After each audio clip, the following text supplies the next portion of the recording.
रबीन्द्रनाथ ब्रह्मखौ लानानै लिरनाय दोंसे खन्थाइ लामाथारि फैबोनायाव आं बे खन्थाइखौनो लिरबोदोंमोन।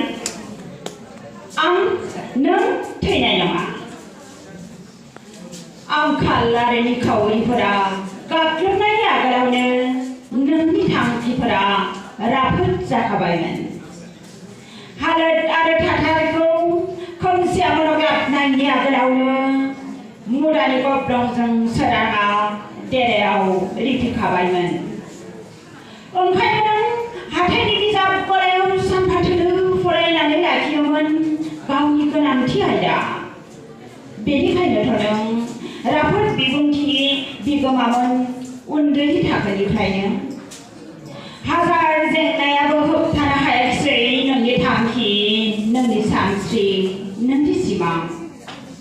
कटन कलेज, थाममेसनि हस्टेल, आंखालाबो थाद'होनो हायाखै नोंनि आगान। बिमानि गोरबोनि सना बेथर, बिफानि गोबाय देरानि सिमां, समनि खारथाय, बुब्लिनि हाथरखि। थांखि नोंनि समान मोनथायनि होस्रिख्रावनाय, गादब जानाय, नासयनाय, सोंखारिनायनिफ्राय उदां जानाय आरो उदांस्रि खालामनाय। बेखायनो बिमुंनि बिगोमा जादोंमोन बोखां थांदैनि। गियाननि बिगोमा नों, बिद्यानिबो बिगोमा, नोजोर गासैयावनो गोर्बो दांजोंगिरि नों आगोमा। थांखिनि खारथाय दैदेनगिरि फरायसा हान्जानि नाख्रेब जानाय हारिखौ उदांस्रि खालामनायनि।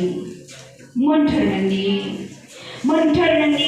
do or die, सिरिमोन उन्दुना थांनाय हारि जांख्रिखांनाय खौसेथिनि गारांजों होस्रिखावनाय।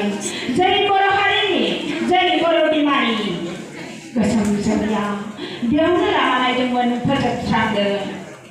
आद्रा आगानाव काला गसंथेनानै बुंदोंमोन नों आरो दावगायसै उदांस्रिनि खोथा दासानसै। आं बे लामायावनो नोंखौ बरायनो नेनानै दं, जेराव बयबो समानथि गारां बोयो। नोंनि देहायाव दा केन्सारनि बिजानु, नोंनि सिमां, नोंनि थांखि गासैबो लाथिख'। खोमसिया बेंखनबाय, बर'नि हालामा दाहाजों साग्लोबसारबाय। 34 बोसोर आगाना जोंनि थैनि आबिरजों जै बर' बिमानि। आं आरो गारनोबो हालिया, खुलुमबाय।